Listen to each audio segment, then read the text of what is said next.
Good morning, everybody. Good morning. Good morning, everybody. Good morning. Good morning, everybody. Good morning. Okay. So nice to have people back. I know this is not typically the way for anyone. But I also feel like it's a little bit of a scaffold in terms of your coming back for the first time.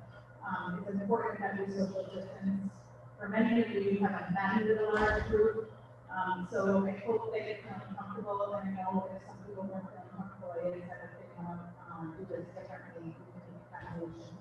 But I so appreciate you being here today, and I'm so grateful to be here today. Welcome you to the 2020 school year. Before we get started with more formal remarks, what I'd like to do is have us stand for the pledge. Tina Larson, I am asked to lead the words of the pledge at an appropriate pace.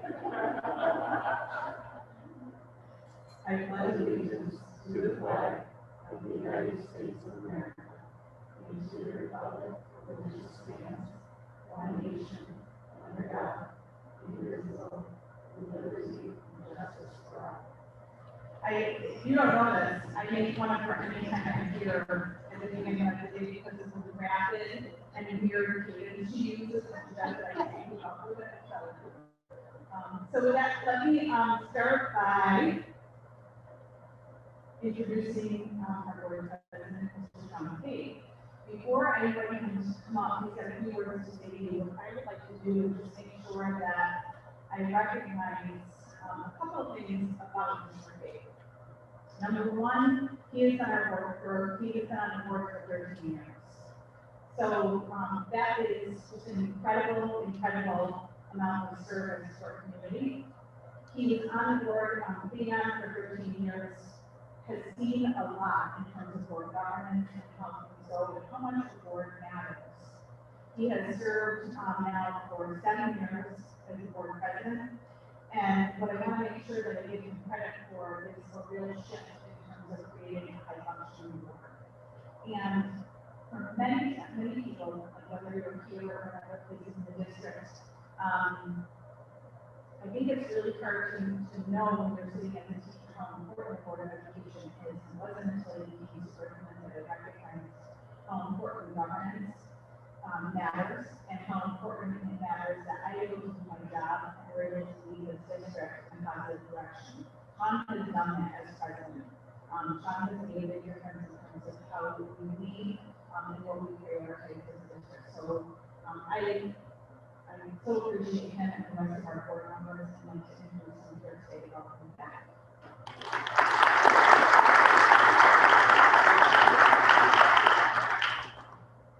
Good morning. I don't think anyone has ever said anything that comes to me. I really appreciate that. Usually, I could repeat what most people say about me in public. So, good morning, and welcome back to a very different school year than we're used to. This is usually one of my favorite days in my role as board president and the opening day of the school year. I'm so excited to see smiling faces, the excitement, and the happiness of so many of you have. This year is a little bit different. I'm sure you guys have also a little bit of trepidation in some faces, a little bit of excitement. A few people get pretty nauseous. So it's going to be a lot different this year. I will be quick, as I know we have so much to get ready to do to get ready for our students this morning. And I already told Kathy we're going to probably move at least an hour next year since I'm giving up my time today. I want to take a moment to recognize our small COVID meeting group, led their own COVID government status.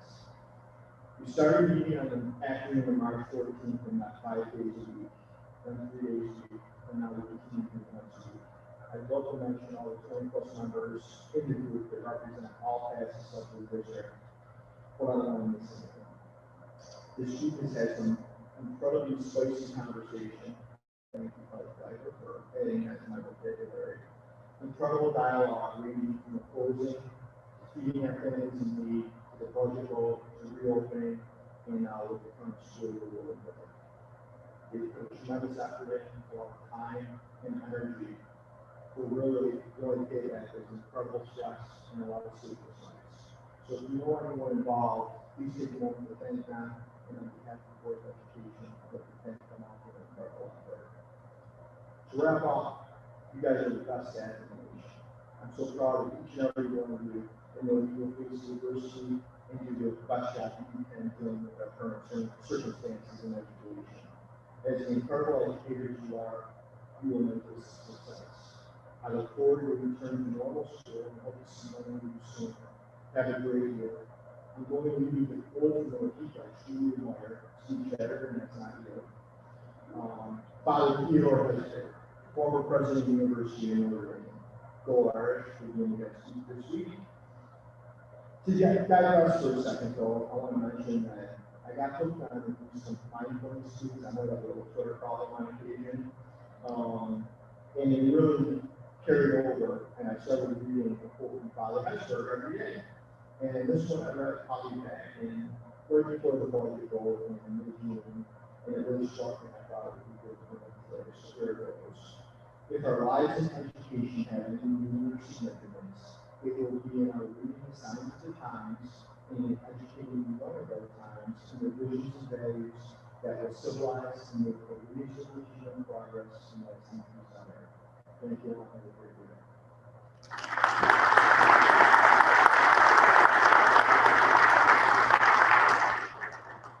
It should be noted, I didn't say this, but we were Sean served on, and continues to serve on, committees. So that team that was meeting, he was a part of, so we had to come volunteer work. That was a significant amount of time, and it led into our viewing committee, which is continuing, so huge things to do for that. The next thing I'd like to do is introduce our GA president, Ryan Ebers. So Ryan, before I ask him to come up, just a couple of things to say about him, has been in the district for 24 years, so significant amount of time in Greece. Worked as an elementary teacher and a middle school teacher, has served as president of GCA for the last 2.5 years. The things I know about Ryan, and I know like with all my heart, is Ryan is about relationships, Ryan is about compassion, and Ryan is about continuing to support and represent all of you. So working with that, introduce Ryan, come on, take yours.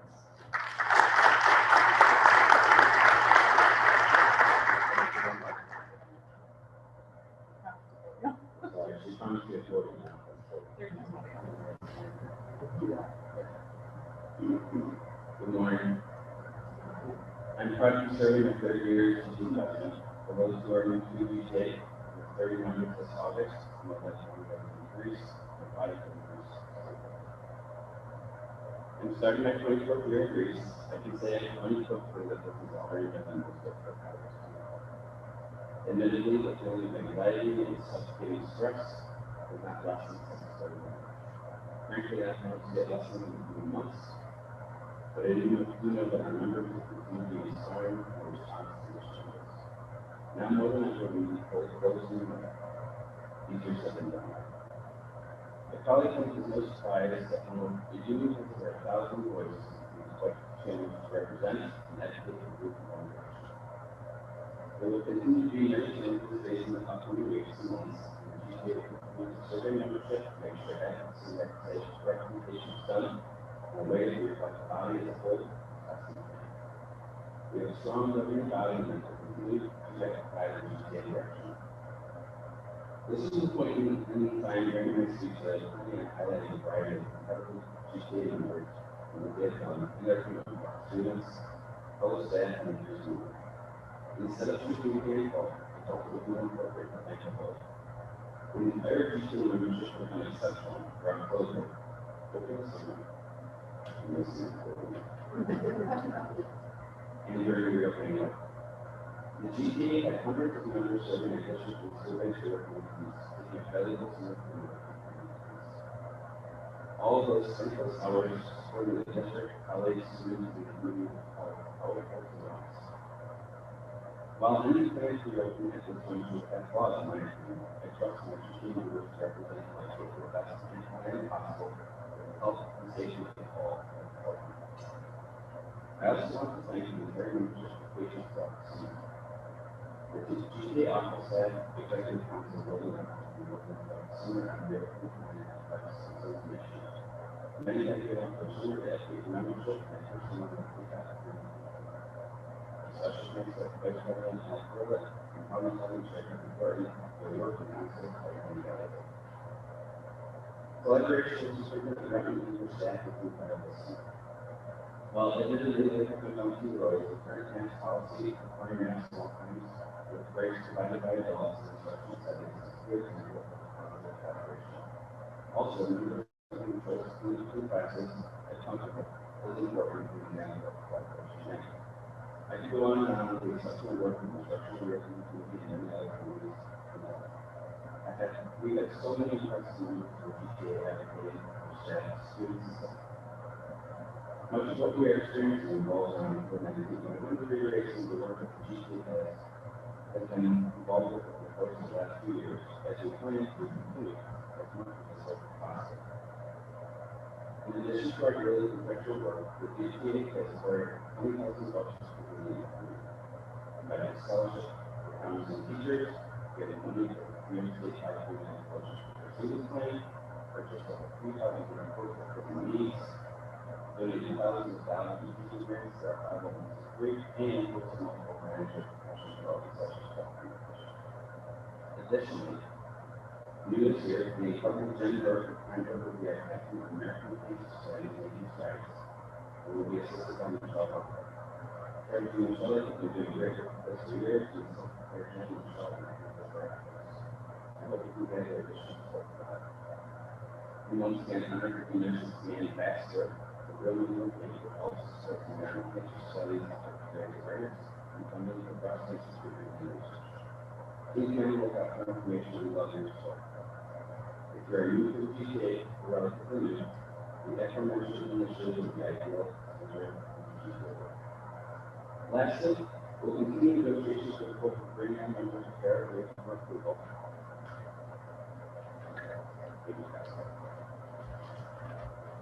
Obviously, the pandemic has caused us many promises and negotiations that will continue to work to reach a successful end.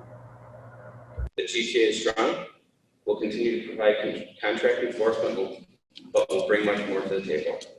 We will continue to provide help to the community to recruit, endorse, and then elect the board members who will be supportive of strong public education. I feel we have a Board of Education that understands and serves well in that capacity. The GCA will only grow stronger with one voice advocating for public education. We have experienced a great deal of change in the last decade, and the change seems to be growing exponentially.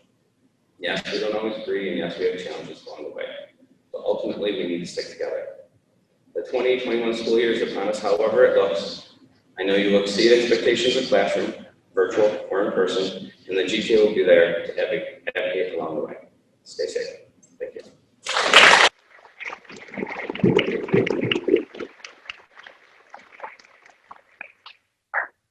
Thanks, Brian.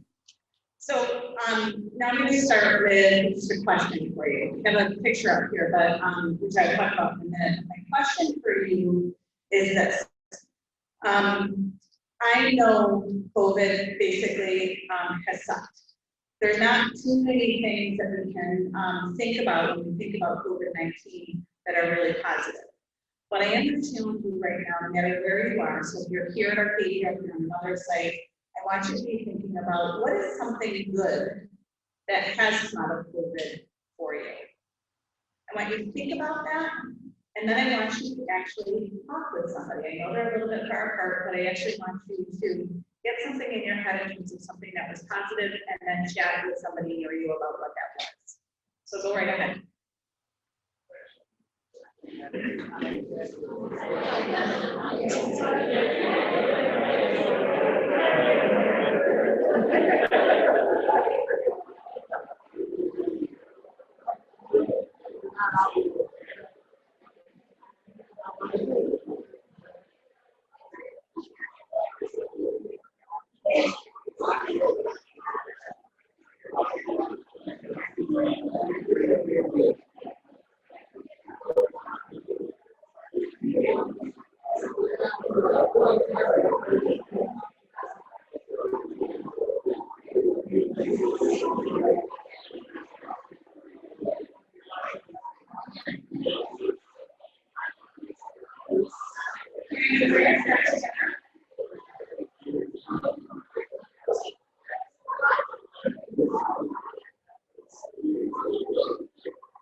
3, 2, and 1. So clearly, with all that chatter, there were some of the things that were happening over COVID. So I have this picture up here because this represents something good for me that happened over COVID. I shared with people, I shared with communication last week, and I shared with a few different groups that there was a few lessons that sort of emerged for me that I think were really good and positive. The first being about humility. And I said, I've always considered myself to be pretty humble, but COVID, for lack of a better way of saying it, pretty much kicked my ass. In that I said, I've never been wrong more in my life. I've never been stumped in terms of not getting answers for people. I've never felt so insecure about things, decisions, all of it. And so I say that because as educators, you know, I'm not unique, I'm pretty normal. And I know we like to have answers. We like to have things decided. We like to be able to show people. We like to know the right answer. And so with all of this, none of us have been in a position to do that. And so it reminded me of the importance of humility and sort of living that day to day. So that was number 1. I have actually 5 in the My second, which is going to be more connected to this picture, is gratitude. So just the idea that COVID provided time. It provided a pause, and for many of you, and I'm guessing probably as you talked about, was the idea that it just made us slow down. It made us appreciate family. It gave us time with people. The people in this picture are grandparents. My nieces and nephews, my brother-in-laws. I don't get to see them all that much because we're busy with kids. We're all here, and yet we can be so busy because of soccer, basketball, lacrosse, everything else that we don't see each other that much. Where COVID, they became my first bubble in terms of the people that we got to see and be with. And then eventually, you can see now social distancing going on with that group. But I just so appreciated that time, and that it was just special, I guess. The other thing I typically do when I put a picture up is I tell you a little bit about the environment. So I've lived with a teacher all summer, who was enjoying summer greatly at the beginning, and then started to get anxious. So he's a math teacher, just to be precise. He doesn't like change. He's a lot of what many people here can relate with. So I have I don't want to say like dealt with them because it sounds mean, but the idea of working, like we've been talking a lot about sort of this transition to school together, and he's actually his first day today. And then we have 2 daughters. So Chloe is back to school, so she's very happy because she's off campus housing and just living it out, having a great time. And Cameron got her teaching degree and is an official 3rd grade teacher as of today. So, so she's starting off obviously at a time that nobody wants to start off a teaching career, but I suppose everybody's feeling sort of that newness. So that's just a little update on our family. This slide I have used for the last 6 years. And when I say that, I can go crazy, like 6 years. This was from my first year, and I put this out every year because I feel like it's important to remind people about who I am. And I think that's true for me too. So that's not me being egocentric. It's the idea that no matter who you are and where you sit in the system, it's important for people that are with you. And that could be your students, that could be your staff, that could be your department, to really know and understand who you are and what you believe in.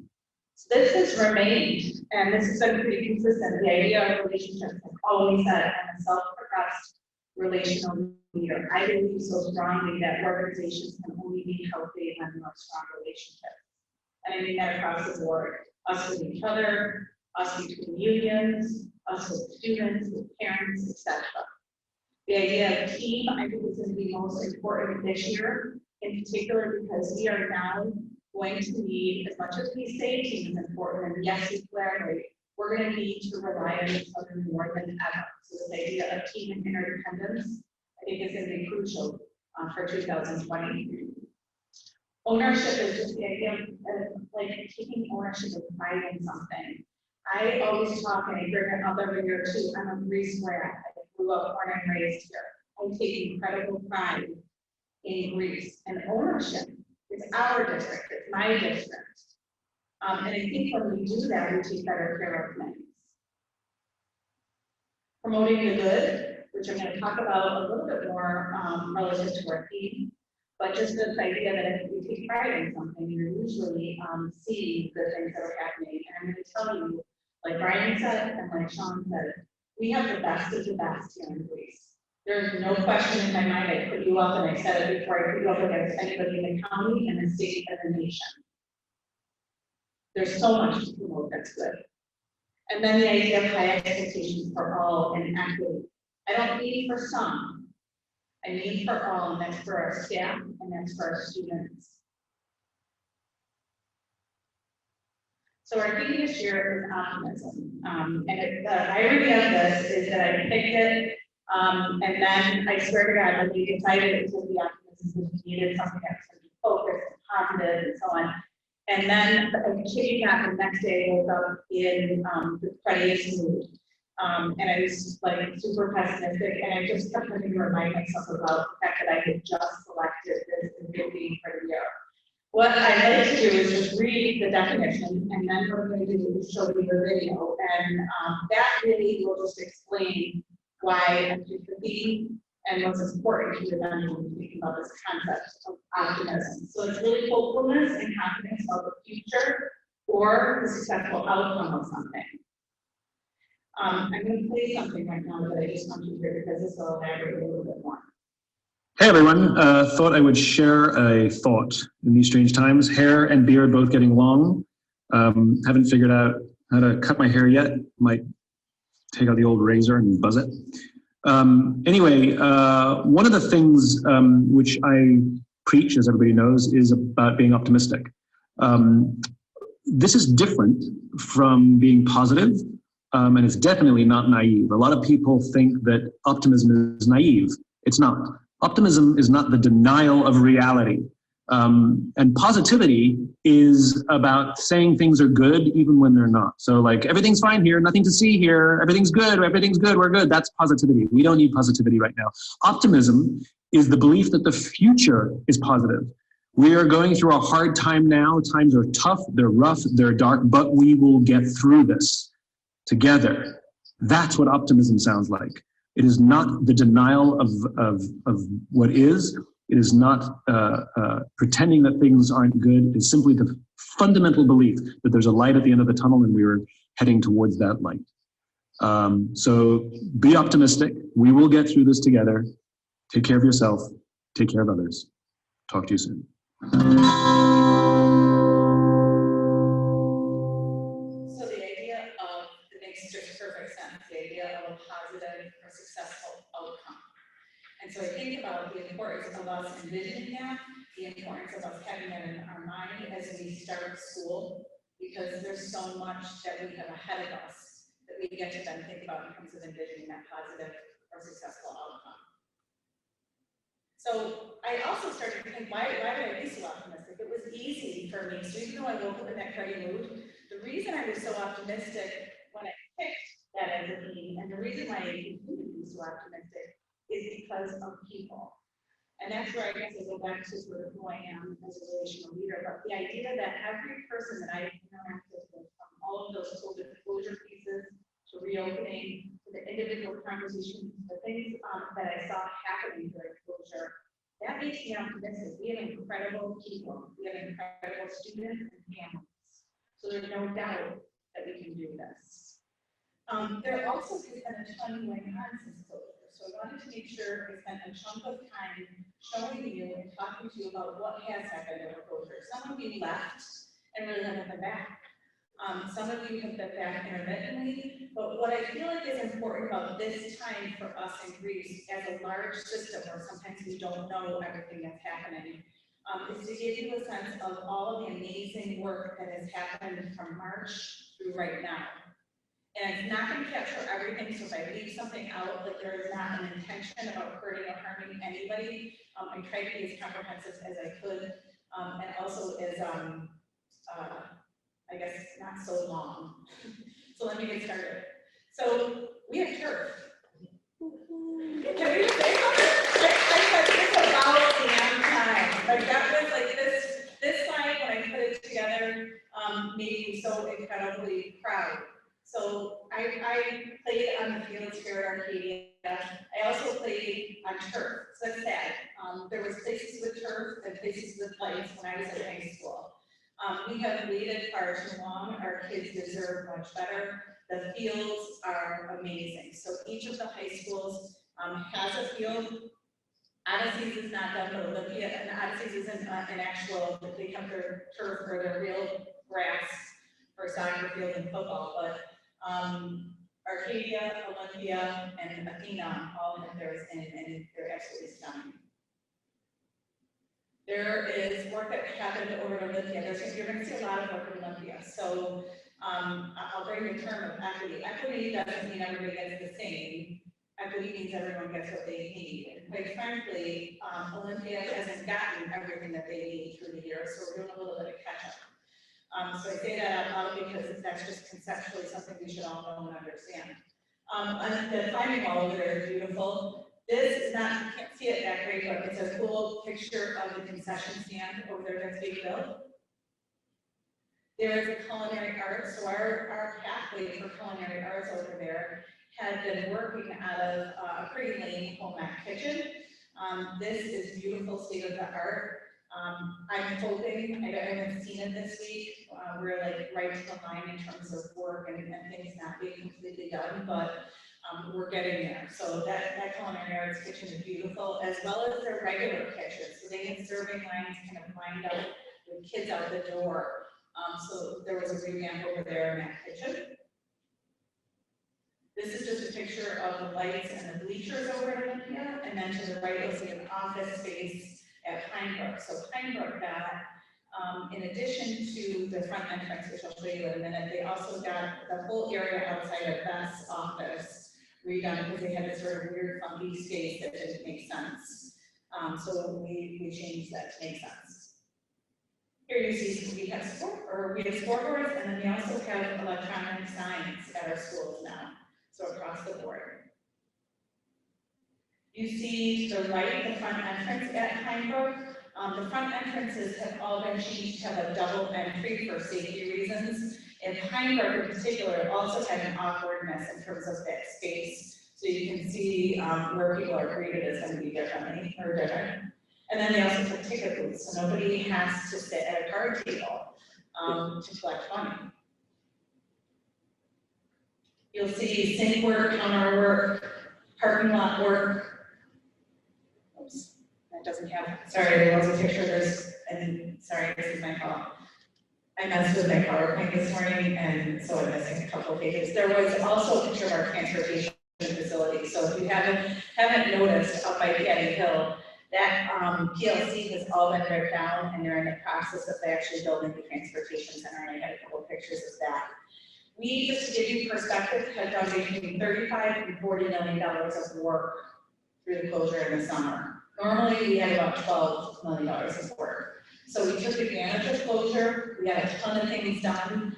And I do believe a lot of this matters, not because like to be so superficial about it, but the reality of it is our physical environment matters. It matters for kids in terms of the learning space, and it matters for us too. So I'm really proud of that work. In addition to that, you can see up here the COVID closure and reopening committee. Just like Sean said, I can't even tell you the amount of work that these folks put in. I have never, and I'm just going to speak for myself, and I know that when I say this, it's true for many of the people on that team. I've never worked harder in my life. I've never worked more hours in my life. I've never been more frustrated in my life in terms of the changing rules and trying to keep up with things. These are people who are working weekends, nights, every single day throughout closure, and then also right into reopening. So I have just such an enormous amount of gratitude and thanks for that group. And Gina being one of the people who actually served as a principal rep. We had principals, we had a lot of directors and so on, just a huge team. Our transportation department did not stop at closure. So while we weren't transporting kids, they were transporting meals. We found food insecurity to be one of the first things that we we're struggling with as a community. So in addition to the 5 sites that we set up, we were serving meals that next week. So within 2 days, we had a way to serve thousands of meals to our families each day. That was happening, but we also had families that couldn't get there. So the transportation needs of some became present or really prevalent. And then what we started to do is deliver. So you can see we delivered over 160 meals each day from March to August. We delivered Chromebooks to students, 35 per week, and also work packets. So we had transportation people working through that time. We have a community schools department, which sort of isn't really a department officially. They're part of community and family engagement. But I have to give a huge shout out to Kelly Sperduto and Jackie De Leota, who basically set up a food pantry. So Green Sacramento's been around for years. They just set one up in a couple of days. Worked to partner with Food Link, worked to collect donations, and basically provided, in addition to the fact that we were providing meals, they were providing food and resources to these families, hundreds of families. Our teachers and support staff, so you guys, many of you in the room did not stop. So March we closed, but we had teachers posting lessons, sharing lessons, attending PD. We had teachers writing curriculum. We had teachers calling parents. We had teachers doing home visits. The list goes on and on. People working incredibly hard during that closure to just connect with kids at a time when you didn't really know exactly what you were supposed to be doing. It wasn't really clear. We had support staff hosting office hours. We had support staff calling, literally asking what else they could do. Just amazing people. Our summer programs continued, and I'll talk a little bit about them, but we had regional summer school, we had extended school year, we had all of our summer with an elementary program that got to be extended to even more kids because of the virtual nature of it. We didn't stop working. And I'm going to tell you right now that graduation rate, which is over 90%, it's probably higher than that, but I'm afraid to put it down because it hasn't been confirmed, is really, really impressive. To be a district of our size, to be a district with our need, to have a graduation rate above 90% is something to be incredibly proud of, K-12, because everybody contributed to that. Our DCI, our district curriculum people worked to include more voices in the social studies curriculum work. There was new science units and videos and resources created. Our NL department created a multilingual language learner guide for classroom teachers. But that department, the NL department, also worked as a liaison between families. So they were working, because we have families who speak over 38 languages in this district. They were working directly with families to help coordinate and translate and just make sure that they had what they needed. Our ELA adjusted the grade 8 module, expanding the level of choice with text.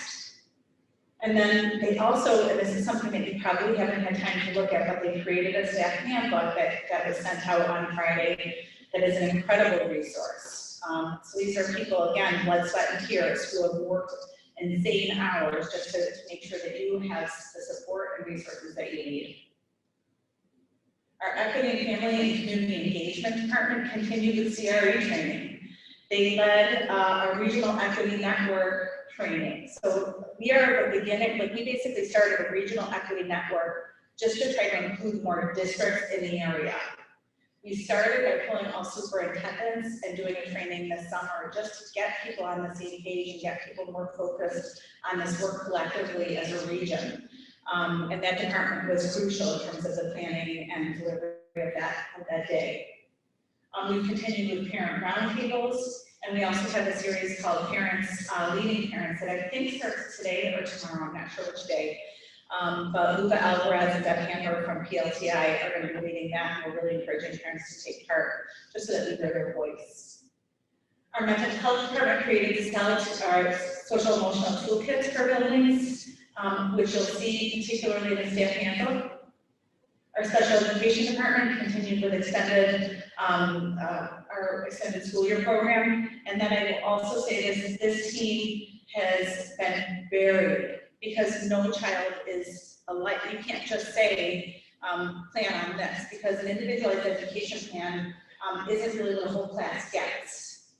So they've been working literally one-on-one with parents in a tireless way to make sure that they're feeling okay about sending their child back to school. Our payroll department really worked on efficiency, getting rid of some paper. Our payroll vouchers and extra work forms are now electronic. Woohoo! It's like welcome to the 90s. And our technology department really worked and collaborated with communications and community schools to provide a helpline. The other department that I'll get to after this in just a second, that is not on there is the communications department, which I laugh because that's two people. Laurel Hyden and Tanya Nucci are two people for a large system that actually represent communications. It's ridiculously small for a district of our size. When you look at the weekly communication, when you look at the website, when you look at all that they've done and gathered and how to do their job, they've had to connect with every single department in this district. It's just, again, another group that they're here on Fridays at 6 o'clock, 7 o'clock at night. Just because our kids go out on Friday, they're working on weekends. These people haven't stopped. Our buildings and grounds and custodial and our facilities planning. So you're talking about everybody from B&G, and you're also talking about Lou and this group of facilities. You saw $35 million, $40 million worth of work. They haven't stopped either. So you can see here, they made sure that our schools were ready to open, particularly with all the capital work. They've disinfected all of our schools. They've made sure that we have all the cleaning, disinfecting, PPE, the barriers, the new signage, everything that you have in this building that you're going to be getting ready this week. They've been a part of ordering, taking care of, and making sure that you're set to go. They also made sure our assets were protected during shutdown and that things were maintained. So these guys showed up literally weeks after the closure because our buildings couldn't just be left. They were some of the first people that started back to work. And then our budget vote, which I'm going to give shout out to Deb Savojak in my office because all of a sudden during closure, we also had to do voting differently. So we went from in-person voting to mail-in, which required, and again, my department, I have one person, and she's shared between me and the board, but that is an incredible feat. We had the help of some folks at the district office and our communications department. We also did a shout out one day because we needed help from the schools. And I swear, like I did get choked up because there were so many people that actually showed up to stuff envelopes. It was like just a beautiful, beautiful sight, but it also showed you how caring and kind and good people are because it was also in the height of COVID before people had really been together. So those are all the positive things. It's not even all the positive things. I could go on and on and on about all the great accomplishments and things that we've done and why I'm optimistic. But I want to make sure that we're really clear about the challenges that we have. And I don't think any of the things I talk about right here will be a surprise. So we have, I'm not going to go necessarily in order. We just had COVID-19. There's so much uncertainty related to COVID-19. We don't know if we're going to be able to stay open. We don't know the infection rate. We don't know what's going to happen tomorrow necessarily. So that idea of the uncertainty brings a great deal of fear, anxiety, and worry to people. I can't make that go away. I don't have an answer for people that's just going to make people feel better. And like I said, I've been right. So even if I did have an answer, you probably shouldn't believe me. We have issues around racial injustice. So look at what's happening in Rochester right now.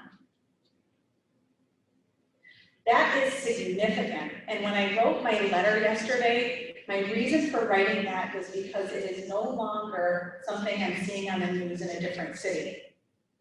This is stuff that's happening right here that has a direct impact on our students, on our families, on our staff.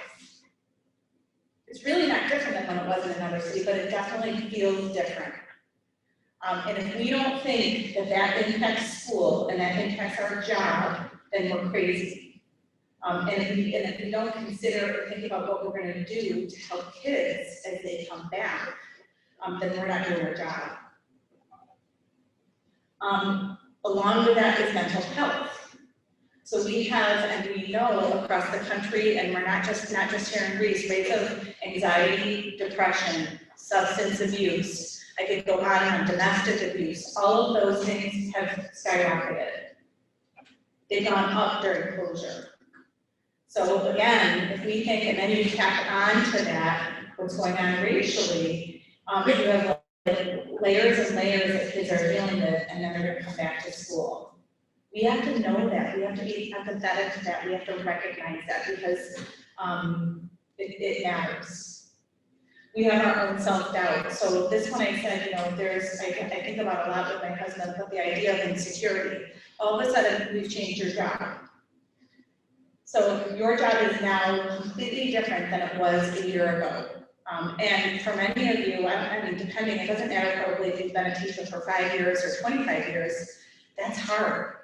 And I know both I'm good at it, I haven't practiced it, and more people are gonna see me do it.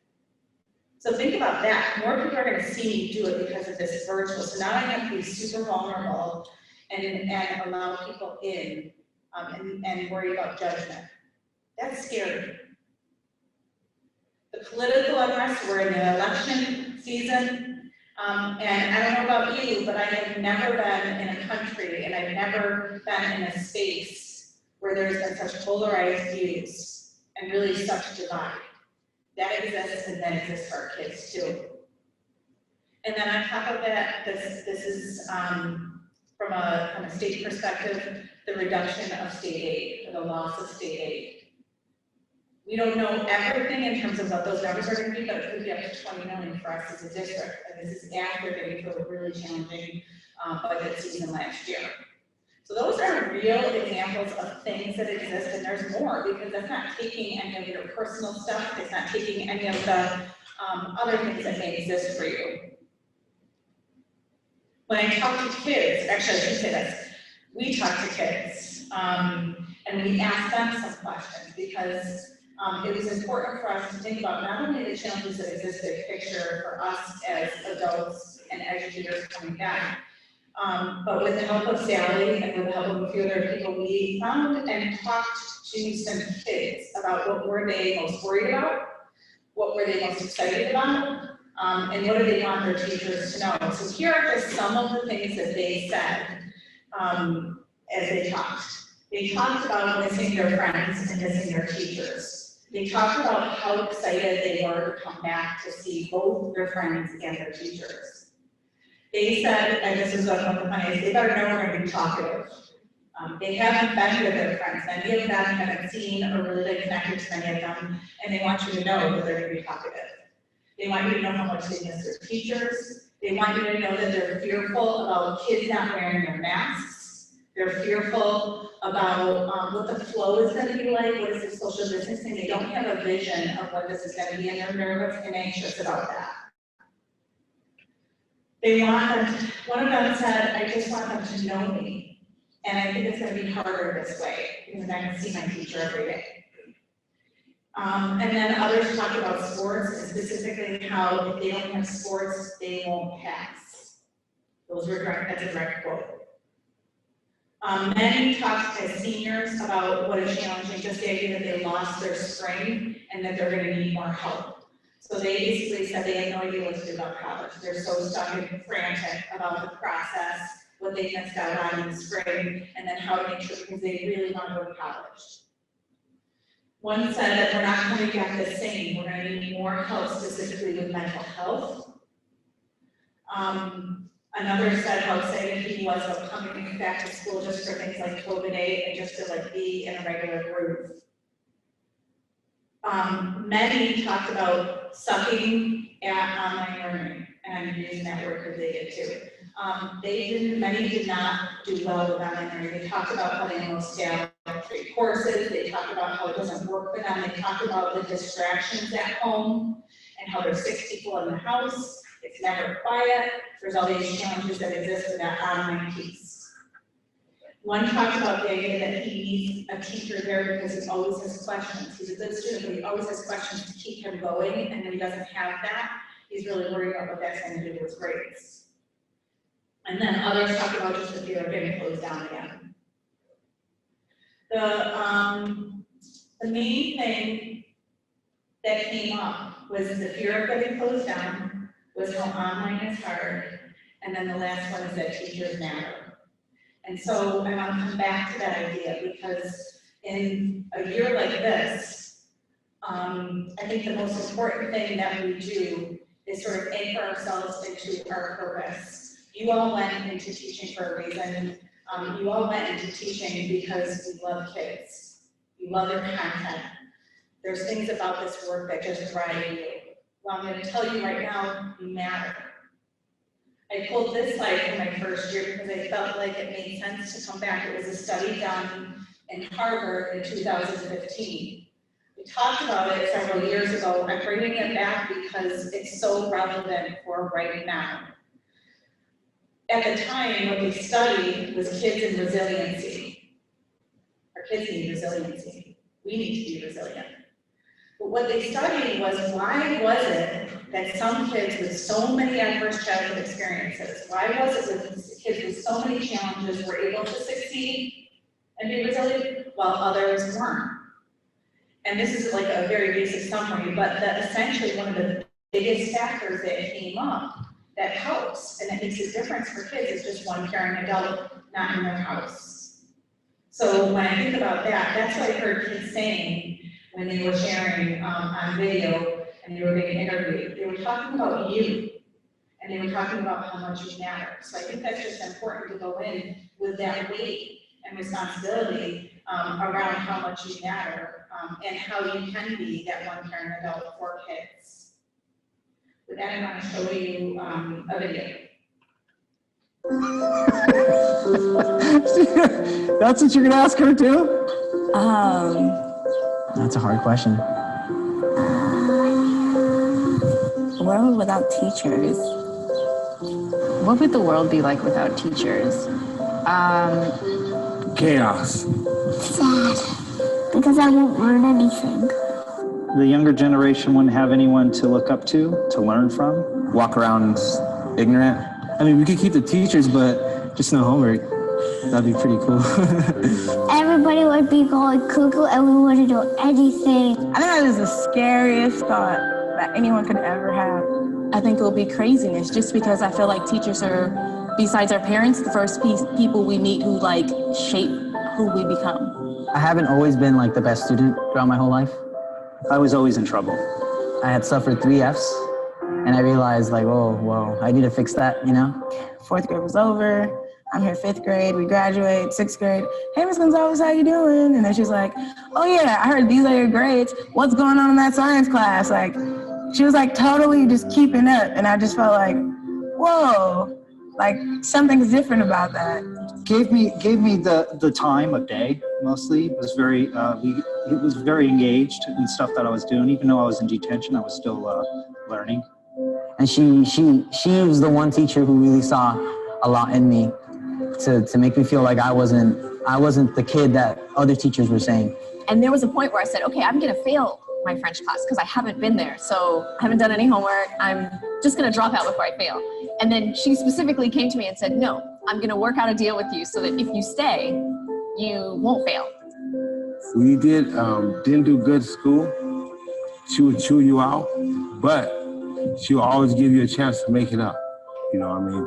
She would never put you low standard and just leave you there. You know, and that's one thing I like about teachers. They won't leave you behind.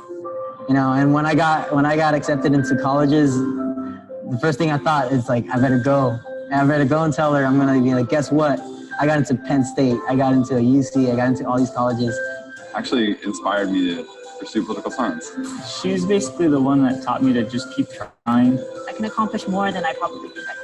I felt it, like she didn't have to do that, but it made a difference. You see, I'm getting emotional because like, she's great, you know?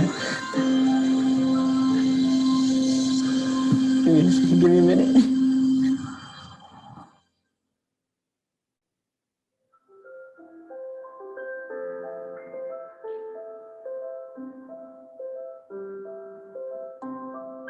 I wouldn't be here without her, you know?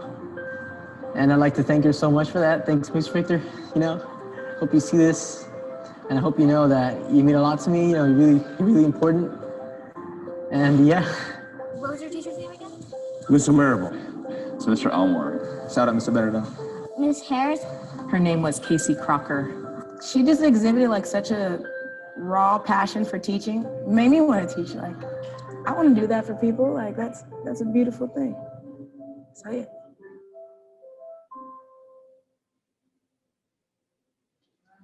That kid gets me. You matter, and I think that's the most important thing. And I'm going to tell you right now, you being perfect at hybrid learning doesn't matter. You being perfect with your computer and the tech doesn't matter. There's so much about all of this as you get started that you're going to get hung up on because we're teachers and we want to be perfect and we want to know. That doesn't matter. You matter. And that relationship with kids is really what matters the most. And particularly at this time, I need to say it and I need to make sure you have permission to know. That's what matters. I don't want people worried about regions. I don't want people worried about 3A testing. I don't want people worried about pacing guides. I want you worried about kids. And I want you worried about being a teacher and doing what you know how to do. Our commitment and our priorities will remain the same as they have. There's not a lot different here. We will continue to focus on equity. The pandemic did not impact all of our kids the same. I was inconvenienced. I had virtually no impact to my life.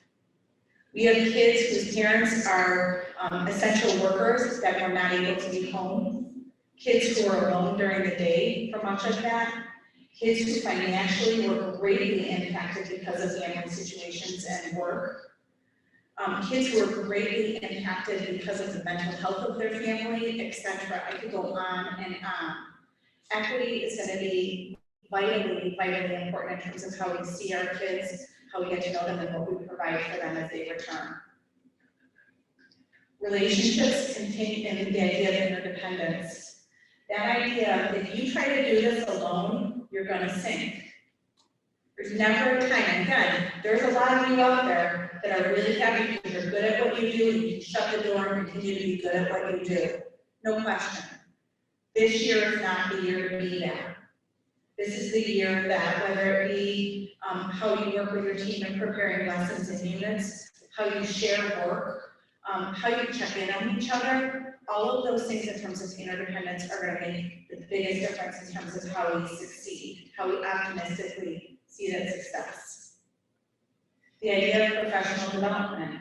We have a crew that has been working hard to put together a whole lot of resources and also opportunities for you.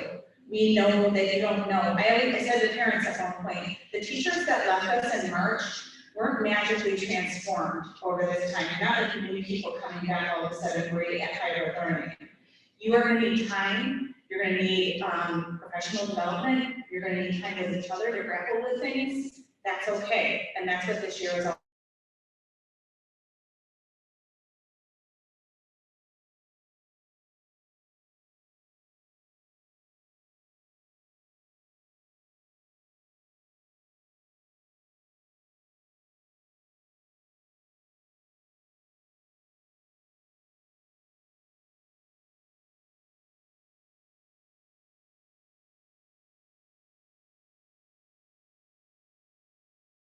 And that we're also going to take care of ourselves and be able to name it. What are the things that matter for you? Is it going for a walk during your planning time just to sort of clear your mind?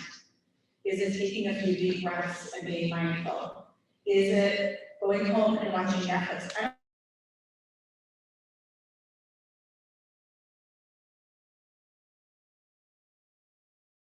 And what systems we bring into schools? And then the last thing is promoting the good and being optimistic. Our theme is optimism. So how can we, I'm not asking for perfection, I'm not asking for positivity, I'm not asking for people to fake it, I'm asking you to think and to envision a positive, successful outcome. What would that look like in your classroom on the first day? What would that look like in your school? What would that look like with your team? And don't attach it to test scores, and don't attach it to other silly things. Attach it to what you know as a teacher, or as a support staff, or as a bus driver, or as anybody in the system. What would that look like? This, I don't know about anybody else, but the Black Panther movie was just incredible. I was so sad about Chadwick Boseman, but that theme and really the idea of the quote here is really what we need to anchor into when we talk about caring for each other. We must find a way to look after each other as if we were one single tribe. And I think that's a really important message, one that rings true for how we act and behave this year. The last thing that I want to show you is, oops. Hello, I went too soon. Sorry, I didn't know. I didn't know they were queued up like that. The last thing that I want to do before we leave is I've got one, and it's so cheesy and funny and cute, and many of you have seen it probably because of Facebook and other things. But in this, Kid Superintendent brings up many of the messages that I brought up in my speech, and that are important to us as a system. So I want you just to step back and enjoy for the next 3 minutes or so, kind of a silly message, and then I'll wrap up. Hello, I'm Dr. Khalid Mumin, and welcome to the 2020-2021 school year. As we all know, we are living in unprecedented times, and I believe it's appropriate for me to begin with one of my favorite poems, The Road Not Taken by Robert Frost. Two roads diverged in a yellow wood, and sorry I could not travel both. And be one traveler, long I stood, and looked down one as far as I could. I got this stuck. Have you heard of Kid President? Well, I'm Kid Superintendent, and I think we all need a pep talk.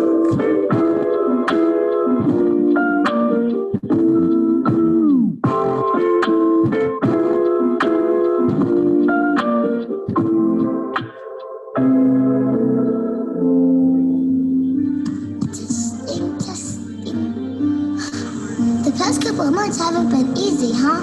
A global pandemic, politics, social unrest, earthquakes, fire tornadoes, Tiger King! No! That show is not what I thought it was about. Your glass is bugging up when you wear a mask. Fighting over toilet paper? The unmute button! You're on mute! Spider winterflies, desert locusts, and murder hornets. I mean, where do they even come from, man? You get the idea. 2020 has been kicking our butts. I guess I butts, right? It's okay to feel overwhelmed right now, or anxious, or nervous about remote learning. Your Bitmojis look awesome, by the way. Maybe you're worried about students. I'm worried about myself and everybody else. But remember, we're all doing the best we can, and that's all that matters. Kids aren't looking for perfection. We're just looking for you to be present. I know that because I'm a kid. So let's be good humans. Unless if you're insect or fish. And sprinkle kindness. By the way, I hate sprinkle. And let's give each other grace, not grief. We're all in this together. And we've got to support each other. And hugs! But you know this already because that's what people do. You're resilient and resourceful. When times get tough, you know how to pull together. No cap. And there's still plenty of good stuff in the world, right? Like Cinnamon Toast Crunch. I see. And Jay from Cheer, he's awesome. And Lizzo, my mom likes her music a lot. A lot. And funny TikTok videos. And Sharpie, you gotta love those. And we've got you. You are good. No, scrap that. You are great. We need you here. No matter your job, you each have something special and amazing to offer. You can do virtually anything. Get it? Virtually? It's a joke. Seriously, you can do this. You are the champion Rita Pearson was talking about. I believe in you. And I know you'll stay RSD proud no matter the distance. It's kind of like Doc was trying to say. Two roads diverged in a wood. And right now, we gotta take the one less travel. You know, uncharted territory and all. I know it might get a little scary. Actually, a lot scary. But you got this. Put on your favorite fuzzy socks. No one can see your feet on Google Meets. But definitely still wear your pants. And press forward with a positive attitude. It's gonna make all the difference.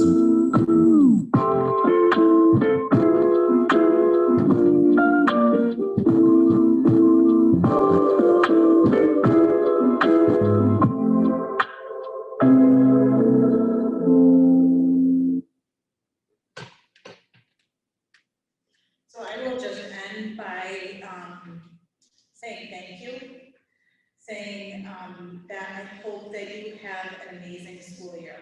Like I said at the beginning, I appreciate you being here. The only thing that I'm sad about right now is that we don't have everyone together at one space. And I think that's just something that we're going to need to get used to. But no matter what site you're at, I wish you all the best for a wonderful 2020. Continue to work hard, be optimistic, and have a wonderful year. Thank you.